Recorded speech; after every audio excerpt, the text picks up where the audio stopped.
हे हरि, ये कैसी विकट समस्या है, कैसा संकट है। ये तीनों देवियों के चुने श्रेष्ठ नामों में से किसे सर्वश्रेष्ठ कहूं? पार्वती के शिवांश नाम चुनकर मैं सरस्वती को रुष्ट कैसे करूं? गहरी दुविधा का सामना मैं भी कर रहा हूं भोलेनाथ।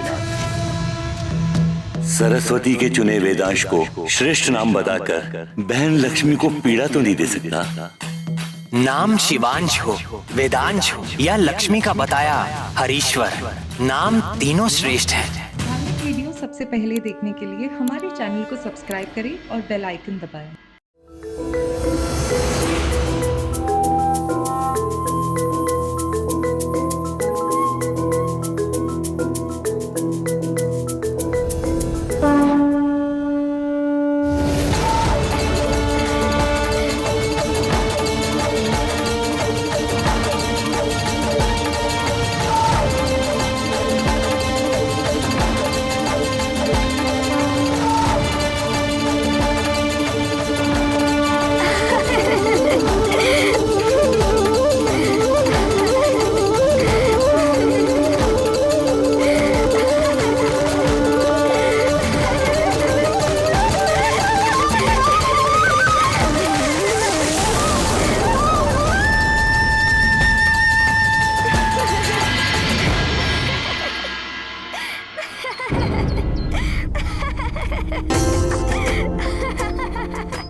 किस बात पर इतनी आनंदित हो रही हो पिता?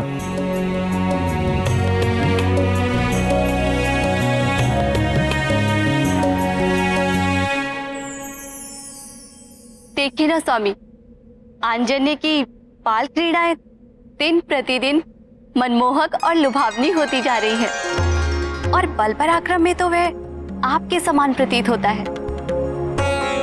क्यों ना आंजन्य का नाम शिवांशी उचित रहे। अच्छा, आप ही बताइए कृपानिधि, आपको कौन सा नाम पसंद है? बहन लक्ष्मी द्वारा चुना गया हरीश्वर या बहन सरस्वती द्वारा दिया गया वेदांश या फिर शिवांश?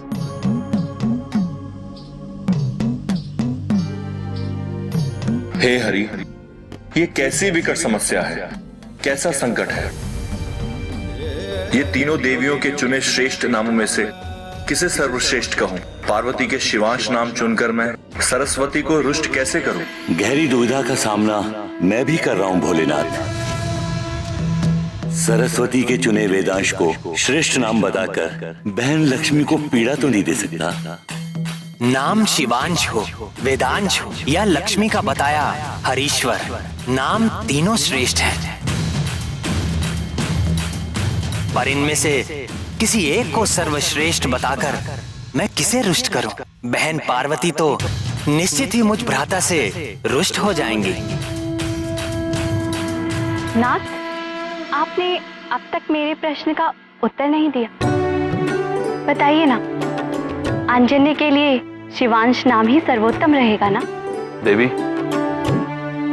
इस सृष्टि के पालनहार तो विष्णु है। मेरे विचार से वायुपुत्र के नामकरण का अधिकार उन्हें ही मिलना चाहिए। आप स्वयं इस विषय में अपने भ्राता विष्णु से विचार विमर्श करें। उचित है स्वामी।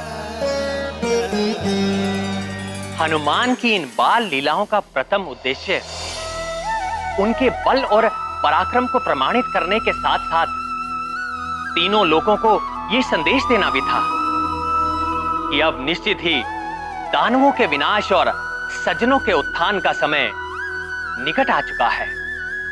देवलोकों में तो सभी इस बात से परिचित थे, किंतु पृथ्वीवासियों तक संकट मोचन और उनके स्वामी के अवतार का संदेश पहुंचना अभी बाकी था। बोल हरि हरि हरि बोल हरि हरि बोल। अनंत नारायण विष्णु बोल, जन्म गवाता क्यों अनमोल, नाम कपिले अमृत घोल। हरि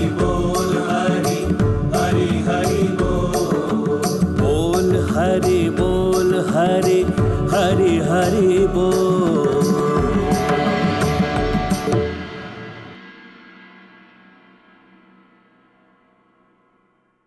पिताश्री, पिताश्री, पिताश्री, पिताश्री, आपको पता है आज हमने लुका छुपी खेला। हमें बहुत आनंद आया। अरे वाह, हमारे लल्ला ने लुका छिपी खेली।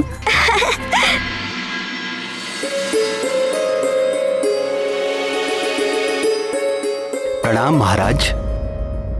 हर वर्ष की तरह इस वर्ष भी ऋषि विश्वंभर और उनके शिष्यों की टोली श्री नारायण की मूर्ति पालकी के लिए बद्रिकाश्रम जा रहे हैं। उनका संदेश है कि आप अपने परिवार सहित उनके दर्शन करें और उनका आशीर्वाद अवश्य लें महाराज।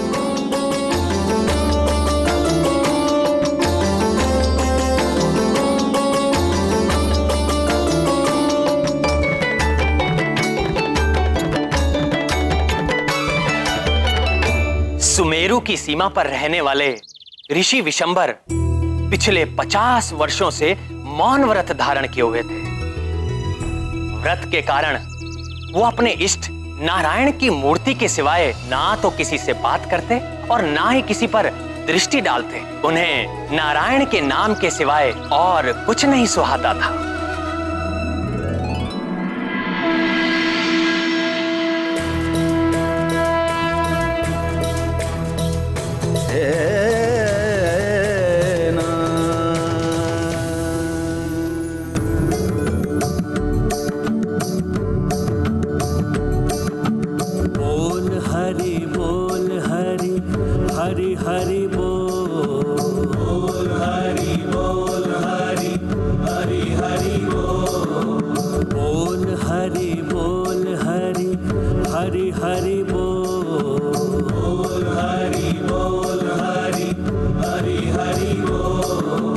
अनंत नारायण विष्णु बोल, जन्म गवाता भगवान को प्रणाम करो।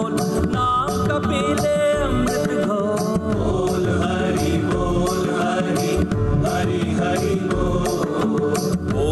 हरि बोल हरि हरि बोल। मन नमन राम मन रमन राम, मन मगन राम मन गगन राम। मन नमन राम मन रमन राम, मन मगन राम मन गगन राम। मन नमन राम मन रमन राम, मन मगन राम मन गगन राम।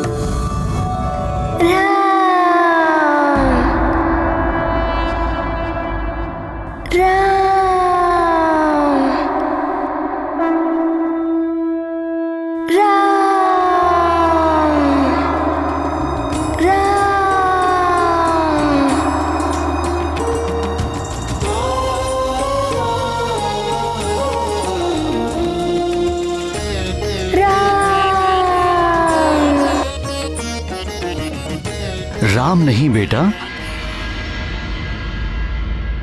भगवान नारायण।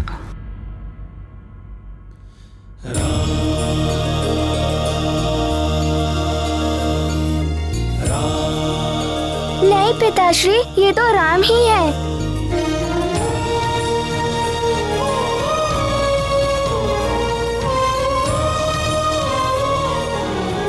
पुत्र, राम नहीं, भगवान नारायण।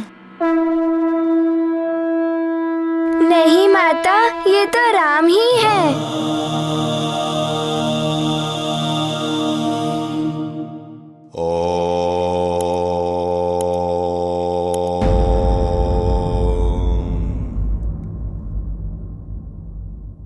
सत्य वचन भगवान, सत्य वचन।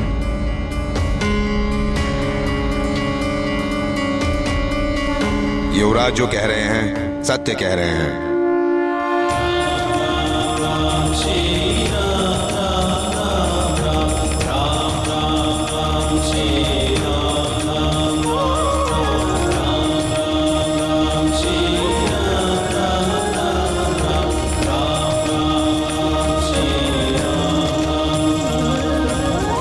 प्रभु की लीला अपरंपार है महाराज केसरी।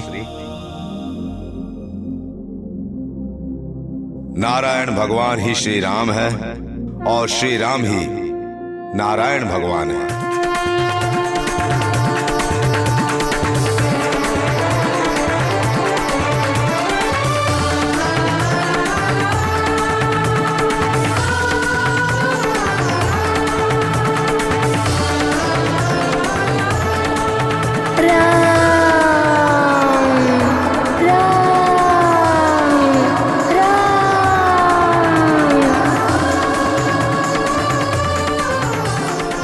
अति सुंदर।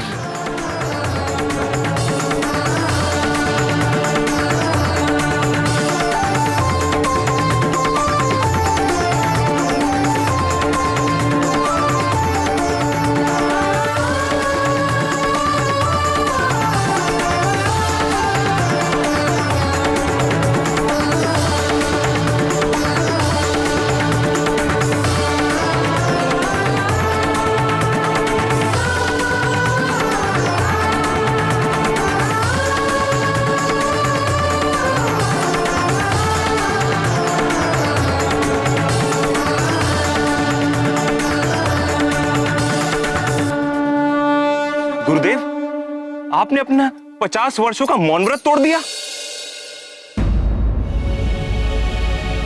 जीवन सार्थक हो गया समझ लो, और मेरे मौन व्रत का उद्देश्य भी पूर्ण हो गया। जीवन की सार्थकता और मौन व्रत का उद्देश्य कैसे पूरा हुआ मुनिवर? हमारे पुत्र के द्वारा नारायण भगवान को राम नाम बोलने से? बात विगत 50 वर्षों की है, जब मैं ब्रह्मा जी की घोर तपस्या करके उन्हें प्रसन्न करके दानवों के विनाश का उपाय जानने की इच्छा प्रकट की।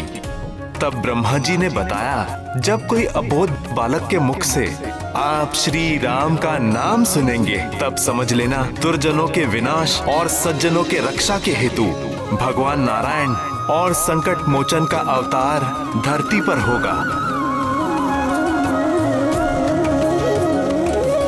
तब से मैंने अपने मन में ठान लिया था, जब तक भगवान नारायण का जन्म धरती पर नहीं हो जाता, तब तक मैं अपने मौन व्रत में ही रहूंगा।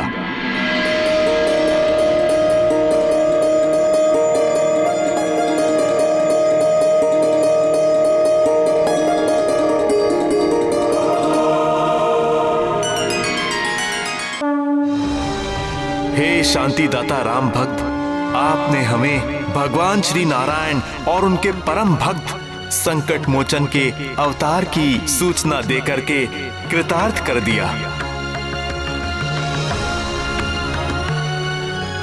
इसके लिए आपको कोटि कोटि वंदन।